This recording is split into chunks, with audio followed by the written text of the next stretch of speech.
Hello everyone, it's Nick here. I'm just sat here in the garden. Now I've been thinking a little bit. What were your dreams as a child when you was at school, when you had a different perspective on life before you'd entered the ring and been knocked down to the canvas a few times? What were the main things that were important to you? Well, I was thinking there was mainly just three things I wanted from life in a sort of like childhood way. The first one was to be a Formula One driver. The second one was to go into space. And the third one was probably to live forever and ever and ever and ever. Life was quite idyllic then, wasn't it? There was no problems, you didn't really worry about money, so those were really my main three.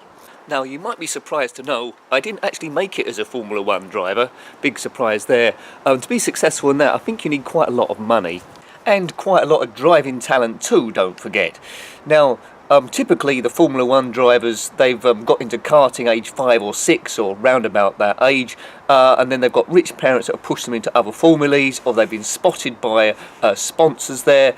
By the time I was sort of like getting there, I was like aged about 12, and that's miles too late, and I could never get into it anyway. It's not something you did in PE or anything. It was either football, rugby or basketball. They didn't have like karting day or anything like that. But c'est la vie, I can put that down to like a childhood ambition rather than anything else. And even with all the backing in the world, I don't think I would have been good enough to be a Formula One driver. So that's okay then. You've got to have the build as well, and I've got such low body strength to drive a Formula One car with the G-forces involved really fast on lap after lap over about 200 miles. It just wouldn't have happened. Worst case scenario, I may have flipped off and be no longer with us, flipped off into the harbour or into a barrier or anything like that. So there we go. So what about the next one then, going into space? Why hasn't that happened yet? When I was at school, most particularly junior school, it was way before the year 2000, one of our teachers in one lesson asked us to draw a picture of what it would be like in 20 years' time, and we all did something very futuristic. I drew a picture of the high street, and where the chip shop is, I put a space station or a rocket launch pad, and I thought going into space would be a normal thing.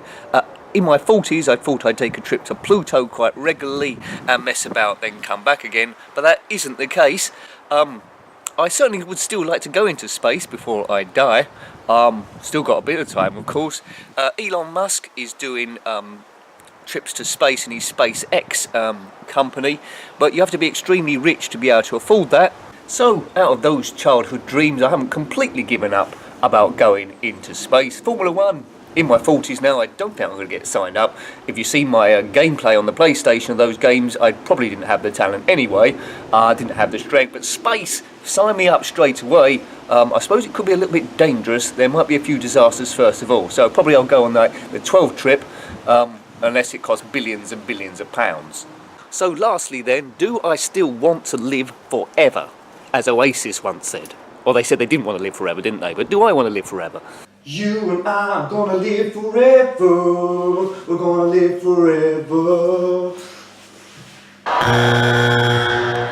Well, I'm not 100% sure. Sometimes I do, sometimes I don't.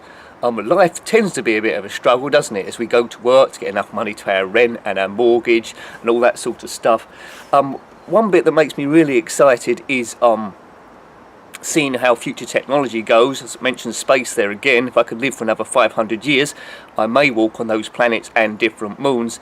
So it's there's a bit of a caveat here. I don't think I would like to live forever, but if I was a multi-millionaire, then I definitely would do if it's comfortable, because you'd think you get bored living forever, but you're only getting bored because you've got not many things to do on the planet Earth, and you think, I don't want to struggle anymore. But suddenly it comes to a point where, oh, it's not just Earth, it's the solar system. I think, all right, okay, now I've been to every moon and planet in the solar system, I've done absolutely everything, now it's time to die. Oh no, we've discovered another galaxy or another system to go to. I think, oh right, that's exploration. So as long as the interest is there, I think I would like to live forever, yes. Sign me up. I'm not really interested in cryonics or anything like that. Cryonics is when you die and you're put into some sort of liquid nitrogen solution with the hope that as soon as they found a cure for death, they could bring you back about 2,000 or 3,000 years later. No, I don't want any breaks there, because you're probably going to come back with brain damage, I would have thought. So, Formula One, no.